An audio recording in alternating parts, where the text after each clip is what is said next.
the story of someone like you, high-performing technical co-founder, what you've been learning about your ADHD and how it impacts you in business, I think is a really interesting conversation. So we hear about, the jokes and the Instagram, and we hear about all these things and how, we're stupid or dumb or forgetful, and it's all a big joke, right? But we don't hear enough about the way people are actually struggling, people who are high-performing, very successful, and how they manage it. ADHD accentuates any sort of emotion that I feel on a day-to-day basis. It's a catastrophizing tendency that... Yeah, everything's like bigger, everything's more dramatic, everything's scarier. I know that I'm overreacting, but I don't have the strategy. Watching yourself overreact, watching yourself get too emotional or heated, but then feeling like, I don't know what else to do. I was adopting a victim mentality to my condition. I'm approaching a conflict from a very binary viewpoint where I am the misunderstood one and they are the one who are not willing to listen. So now it goes from a blaming process to a discovery process. How could I turn that from a liability into an advantage? All right, we'll start it off. All right. Hey, Jyn, thanks for joining. For everybody, this is Jyn, who has worked with me for a couple of years and is a really amazing entrepreneur with ADHD. I wanted to talk to him because he's not only an entrepreneur with ADHD, a co-founder, a founder, but also very deep in the tech space. So has seen a lot of success and results in working together and transforming and tapping into his ADHD. So I think the story of someone like you, high-performing technical co-founder, and what you've been learning about your ADHD and how it impacts you in business, I think is a really interesting conversation. So why don't you start off by introducing yourself? When and how long has ADHD been part of your, identity or story or awareness? And what do you do for work? And then we'll jump into it. Yeah, glad to be here. Thanks for inviting me. So I started working with Ian about 2.5 years ago. And at that point, I was the technical co-founder of a fledgling startup. And I was dealing with a lot of misunderstanding or miscommunication with my co-founder. The way that I would describe it is that as someone with ADHD, my priorities and concerns and working style doesn't align well with, someone who is neurotypical.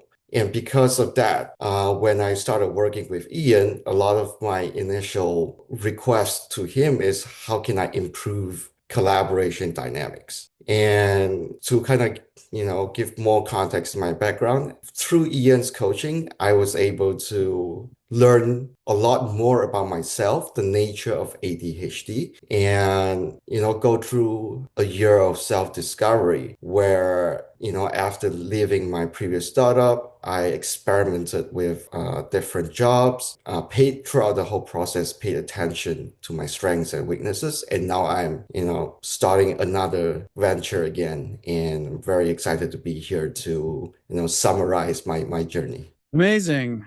Yeah. So tell me, and for people listening, one of the things that's really helpful, I think, is hearing other people's struggles and stories, and then how people handle it, how people get through it, because we don't hear a lot about ADHD in business. We hear about, the jokes and the Instagram, and we hear about all these things and how, we're stupid or dumb or forgetful, and it's all a big joke, right? But we don't hear enough about the way people are actually struggling, people who are high performing, very successful, and how they manage it, how they deal with it, and what actually works for people. So why don't you start by telling us a little bit about what kind of challenges you were facing when we met, a couple of years ago? What were some of the things that were most difficult, most challenging, most frustrating, and how were you dealing with it then? Yeah, absolutely. Let's dive straight into the uncomfortable part of the conversation. So I would say my ADHD manifested itself in two ways. The first is just general disorganization, right? So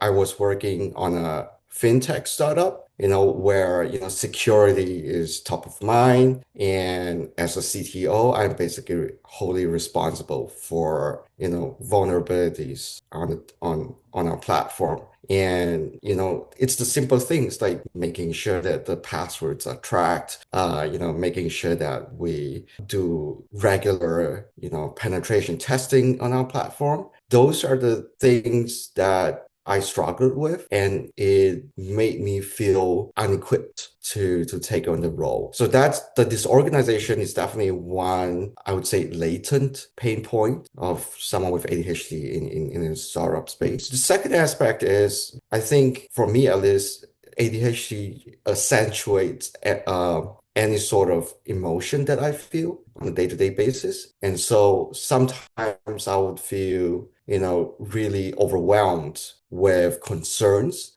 with a certain product direction, or even with a certain customer feedback, right? So it's a catastrophizing tendency Yeah, that everything's like bigger, everything's more dramatic, everything's scarier, everything's just a bigger reaction, is what you're saying. absolutely, yes. And so, as someone in an executive role, it's my responsibility to This is when you were at a venture-backed startup that had raised $1 million and you were the CTO, correct. co-founder and CTO, right? Correct.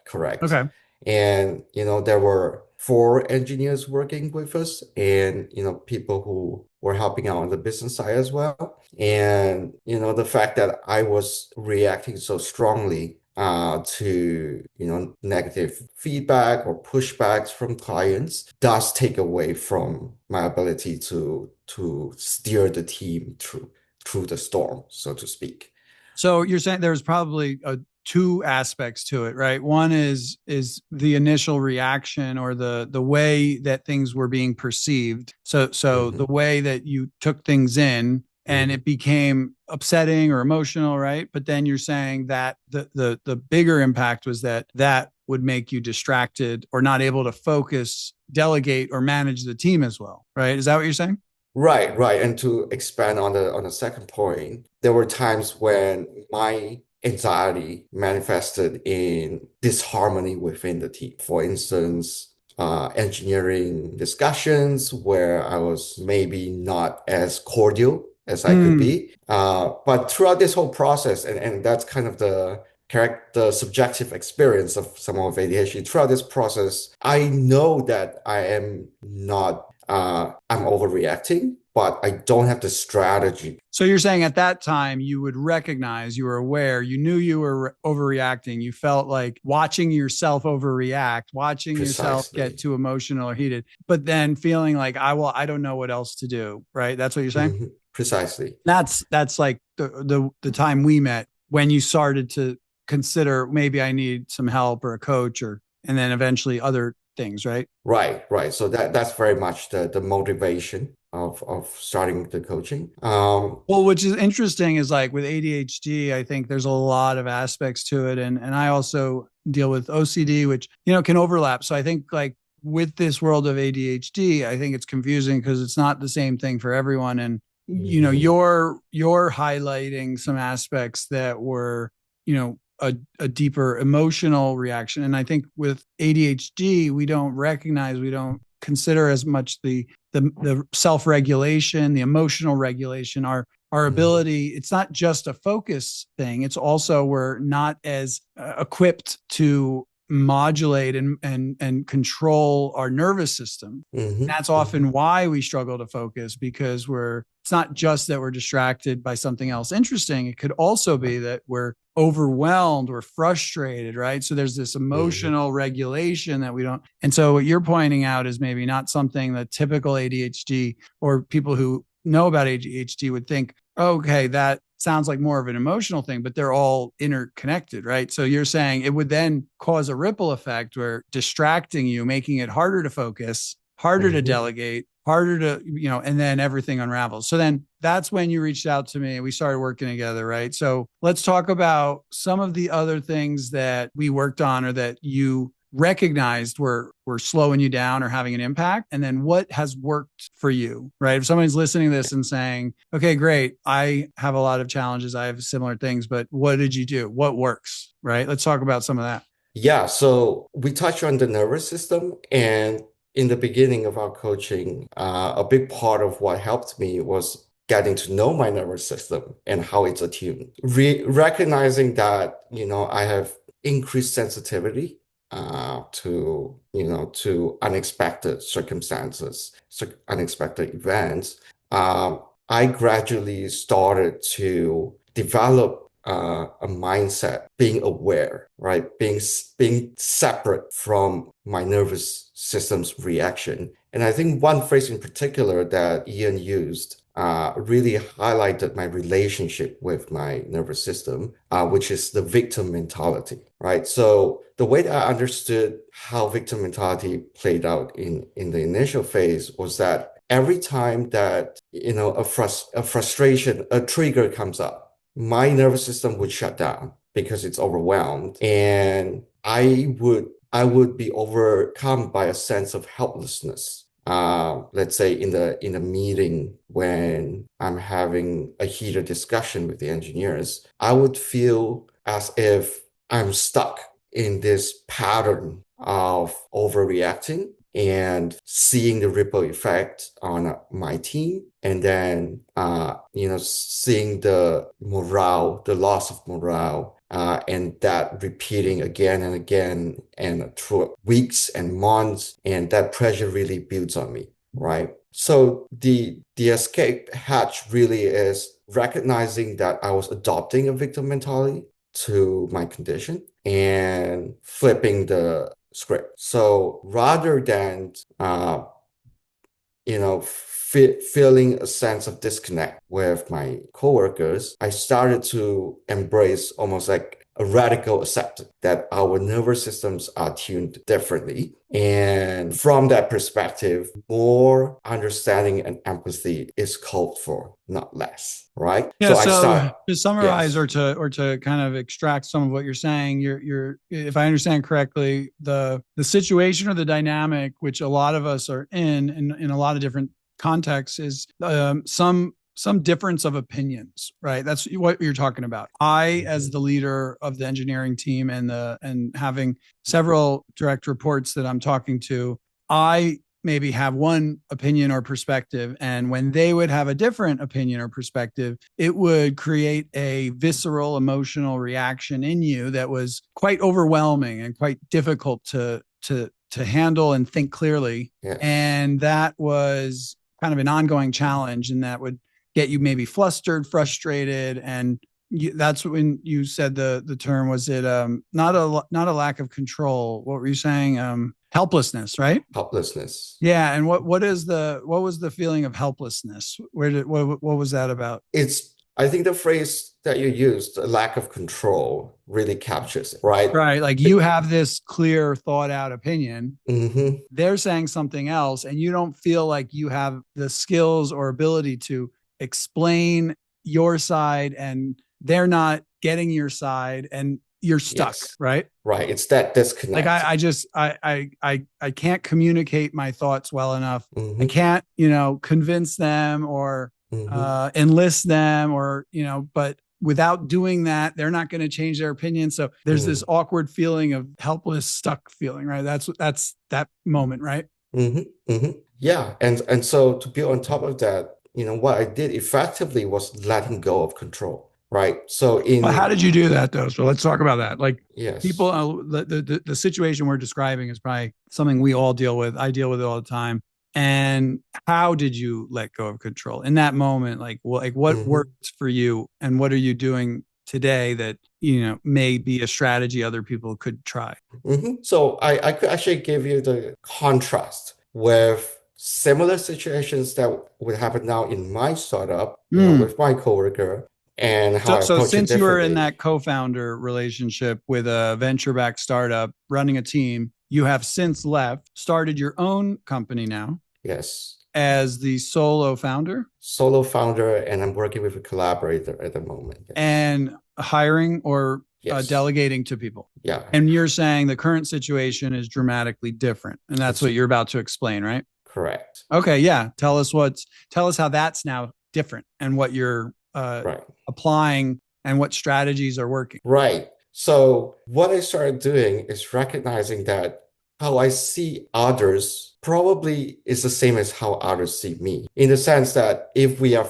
both feeling a sense of disconnect, they are equally frustrated as I am. In that scenario, what would I wish for them to think about me? Taking that perspective made me recognize that I would want them to see the, I guess, unique contributions or unique way of thinking that I add to the team. And so whenever there is a disconnect now, in terms of how we're spending our time, how we work, I take a step back. Well, first I will soothe my nervous system. So now whenever there's a trigger point, I recognize it for what it is. I'll stand up and then just detach. I'll maybe go for a short walk or even just like go in circles around my room, right? That short amount of time allowed my prefrontal cortex to sort of kick into gear and take on this bird eyes views assessment of the situation. And then the question I would then ask myself is, okay, suppose that there is no right answer here, or there's no right way of doing things. What do I appreciate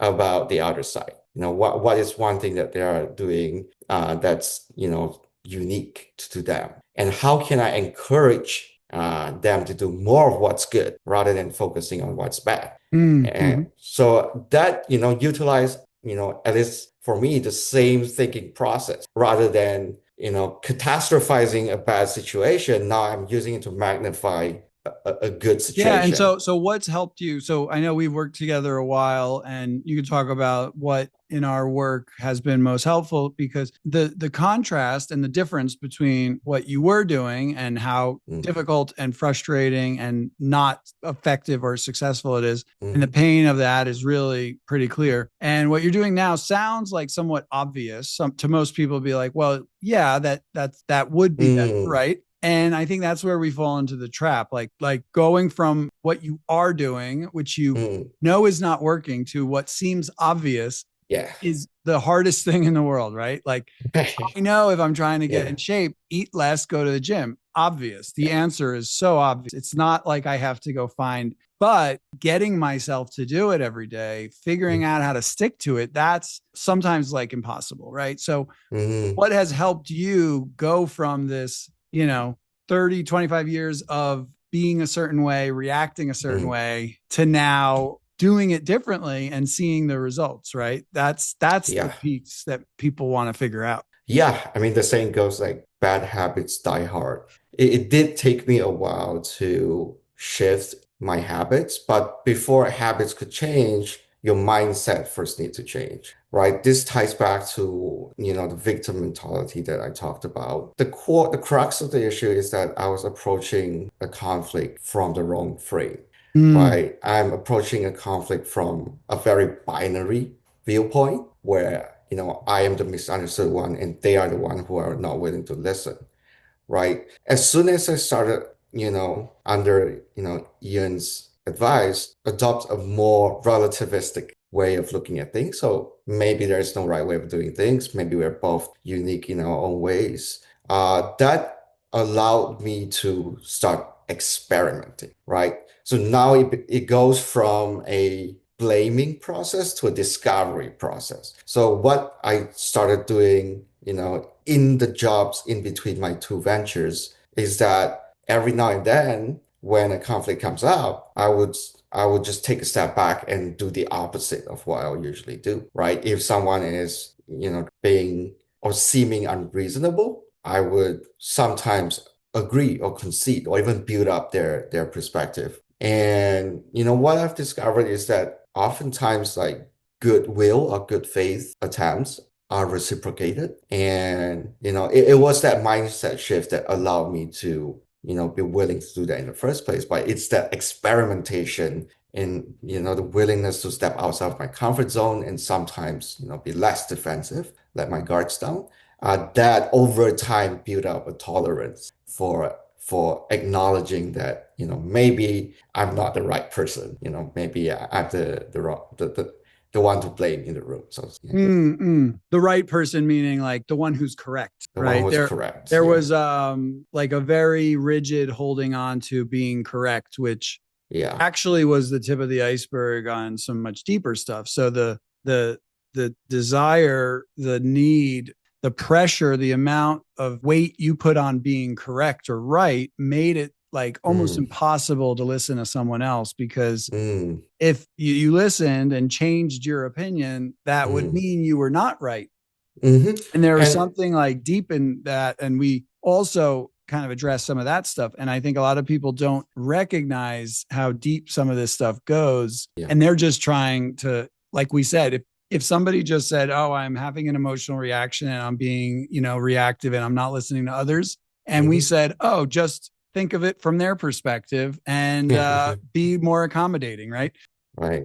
Nothing's going to change, right? It's not like, "Oh, just do that," right? There's a lot more that needs to be addressed. And talk about maybe quickly how you've been addressing some of those things and how much that stuff has actually helped shift too, if you could. Yes. So to kind of expand a little bit more on, how we got here, or why did I find myself in such heated discussion, when I started coaching with Ian. I think it does have to do with the fact that growing up as someone with ADHD, I often felt misunderstood. And I think because of that scars that I accumulated, throughout my adolescence and my college years that made me defensive. And it was a very deliberate effort to let go of that defensiveness. And what I have found useful for me personally is to always do so proactively rather than reactive. Right. So it's much easier to, let's say, dip your toes in an ice bath if you chose to do that rather than someone splashing cold water on you. Right. So in the same sense, when I chose to put myself out there and sometimes, be blamed for something. The fact that I took that initiative just made it less, scary or less painful. And so it's very much a choice. I think it's repeatedly stepping out and extending the olive branch, so to speak. That's what helped me gradually let go of the defensive. Yeah. So to summarize, because we'll wrap up now. And this is awesome. And so real quick, you are now building a new business on your own Hmm. and feeling like how what is like the intangible, like what, how do you Mm, feel different? Are you happier? Are you more successful? Are you more organized? Like mm. what are some things that you could point to that, aside from these like specific examples, Right, generally, right. what would you say is like a big difference or shift? Right. So the reason I, decided to pursue solopreneurship is recognizing that, at least for me, as someone with ADHD, I excel when there is enough autonomy and freedom to pursue what drives my attention at any point in time. Right? So how could I turn that from a liability, within a structured corporation into an advantage? And my conclusion, at least for me, is to pursue my own venture on my own and taking all the risk and responsibilities that come with it. Because in that situation, at least if you do have disagreements and Hmm. you do have a differ in opinion, Hmm. there's that knowing that at the end of the day you make the final decision. So Hmm.